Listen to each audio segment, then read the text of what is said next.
My grandson was only 10 years old when he looked into my eyes and asked a question that broke my heart. "Grandma, if Mom and Dad don't have time for you, can I love you enough for all of us?" I couldn't answer because my tears answered for me. I am 80 years old. My name is Margaret Thompson. I spent my whole life believing family would always stay together. I raised my daughter with love. I baked birthday cakes. I kissed scraped knees. I waited outside school every afternoon with warm cookies in my hands. I believed those little moments would become forever memories.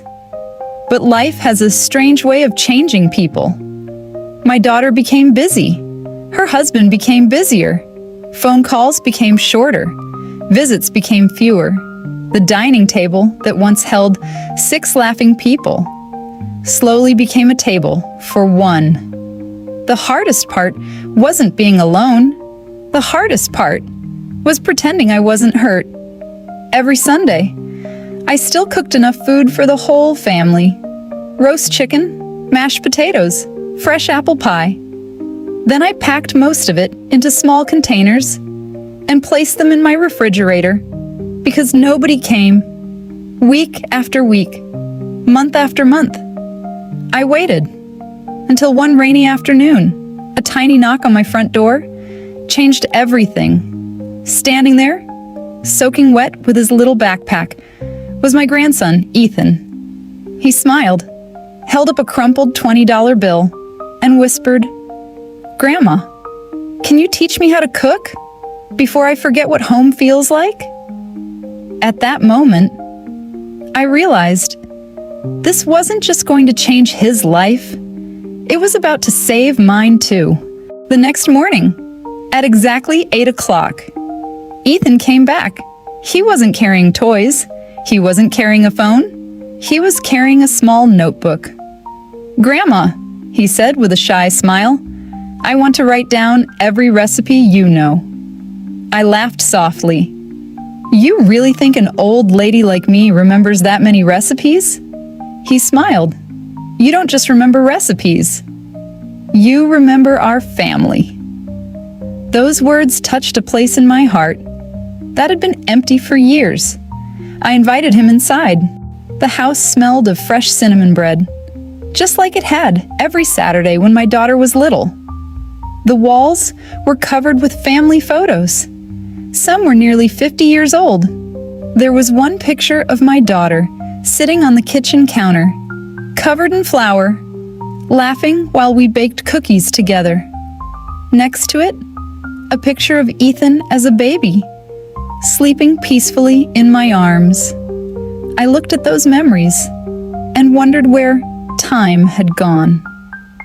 People think growing old is the hardest part of life. It isn't. The hardest part is watching the people you love become too busy to notice you're still waiting.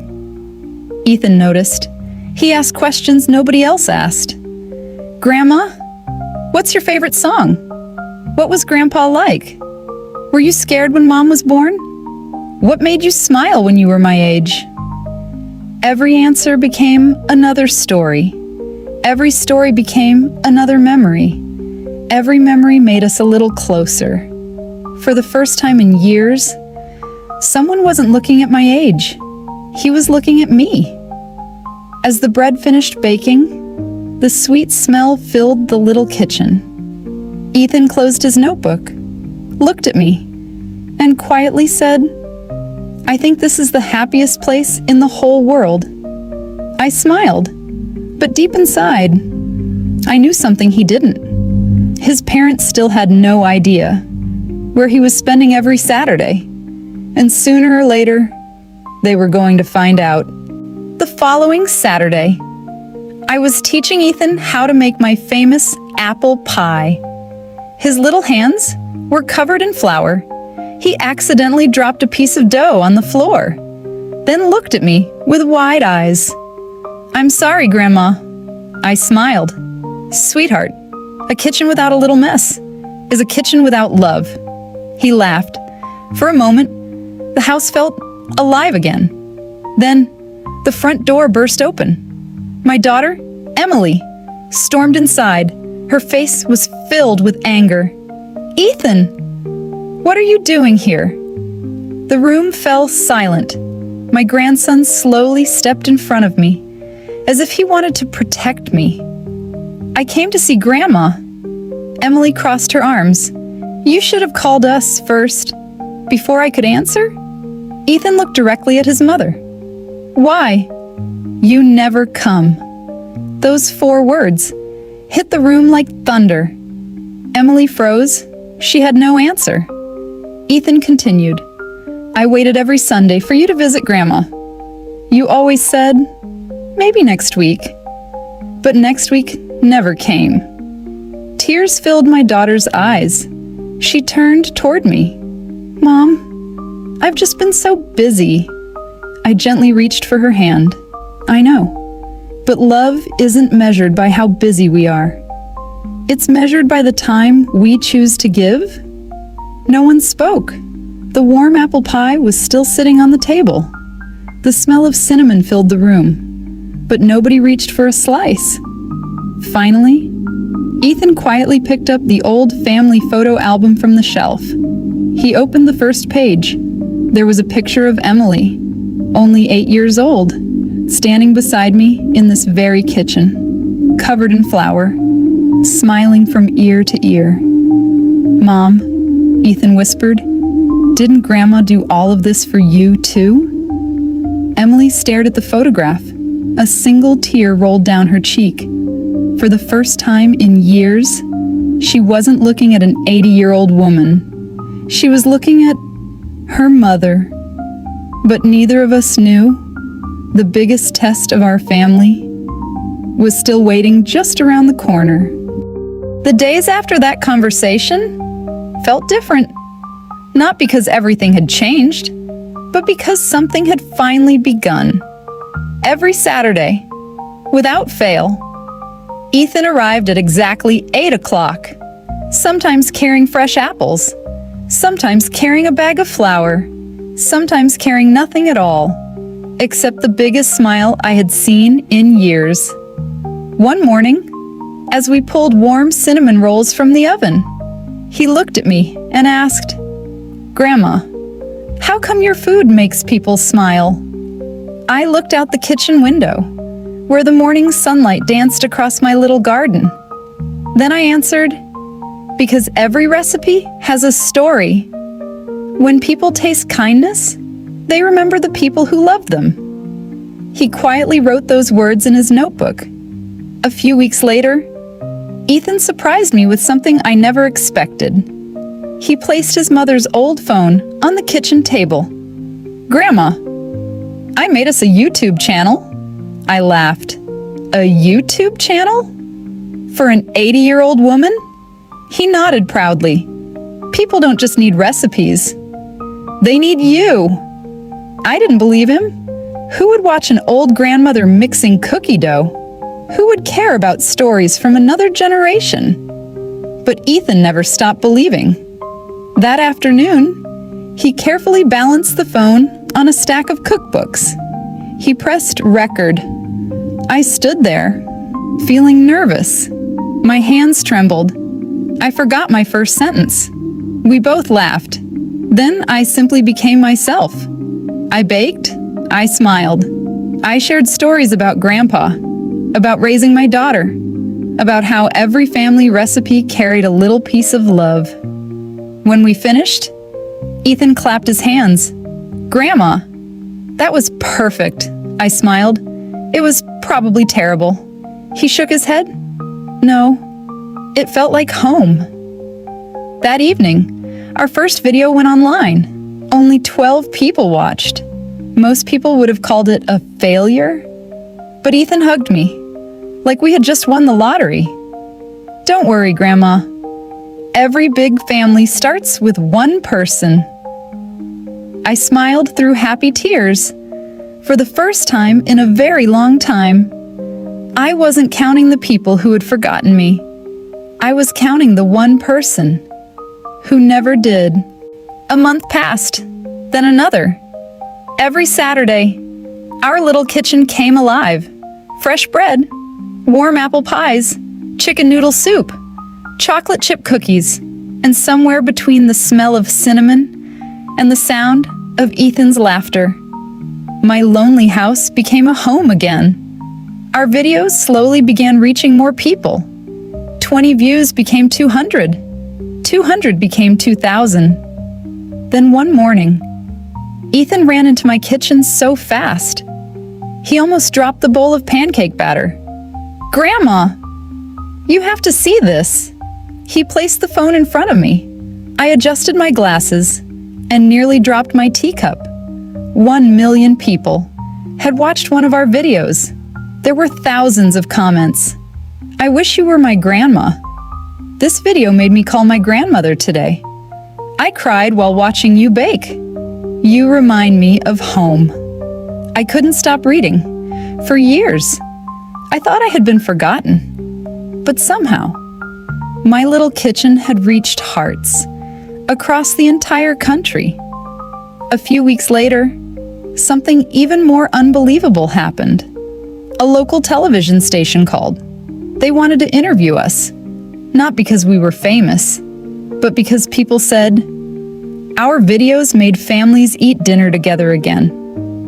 On the day of the interview, I wore my favorite blue dress, the same one my late husband always loved. As I walked onto the set, I held Ethan's hand tightly. The host smiled warmly and asked, "Margaret, what's the secret ingredient in your recipes?" I smiled, looked at Ethan, then quietly answered, "Time." Children don't remember expensive gifts. They remember who sat beside them. They remember who listened. They remember who stayed. The audience became completely silent. Some people were wiping away tears. After the interview, families from all over America began writing to us. Grandmothers, grandfathers, parents, children. They shared pictures of themselves cooking together. Some even said, "This is the first meal we've shared as a family in years." I realized something beautiful. We hadn't just started a cooking channel. We had started bringing people back to the dinner table. Then one evening, as Ethan and I cleaned the kitchen, the front doorbell rang. Standing outside, holding a small bouquet of white roses, was my daughter, Emily. She wasn't there to apologize with words.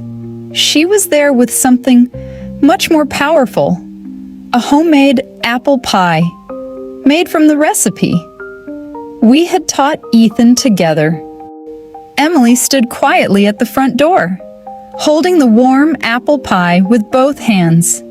She looked nervous, not because she didn't know what to say, but because she finally understood how much time she had lost. Without saying a word, she handed me the pie. "I made it myself. I followed your recipe." My hands trembled as I accepted it. For a moment, neither of us spoke. Then Ethan smiled and whispered, "I think Grandma should taste it first." I cut a small slice, took one bite, closed my eyes, and suddenly, I wasn't standing in my little kitchen anymore. I was 28 years old again, teaching my little girl how to peel apples without cutting her fingers. I could almost hear her tiny laugh. When I opened my eyes, Emily was crying. "I'm sorry, Mom. I kept telling myself I'd visit next week. I thought there would always be more time." There wasn't. I gently held her face, just like I had when she was a little girl. My sweet girl. Love doesn't ask us to be perfect. It only asks us to show up. She wrapped her arms around me. For the first time in years, my daughter hugged me, not because she needed something, but because she simply wanted her mom. That evening, the three of us sat around the same old wooden table, the table that had once been silent. Now it was filled with laughter again. We ate homemade apple pie. We shared old stories. We laughed until our cheeks hurt. Before leaving, Emily looked at Ethan and smiled. "You gave me my mother back." Ethan shook his head. "No, Grandma gave us our family back." A year later, our little YouTube channel had millions of people watching from around the world. But the greatest blessing was never the subscribers. It wasn't the interviews. It wasn't the awards. It was Sunday dinner. Every single Sunday. No matter how busy life became, our family gathered around one table. No phones, no excuses. Just love. I am 80 years old now. People often ask me, "What is the greatest recipe you've ever made?" I always smile before answering. It wasn't my apple pie. It wasn't my bread. It wasn't my cookies. The greatest recipe was teaching my grandson that love is spelled with T-I-M-E. Because one day, children won't remember how expensive your gifts were. They won't remember how successful you became. They won't remember how busy you were. They will remember who sat beside them, who listened, who believed in them, who made them feel like they were home. And if this story reminds you of someone you love, don't wait until next week. Call them, visit them, sit with them, share a meal, because the most beautiful memories are made around a table with the people who matter most.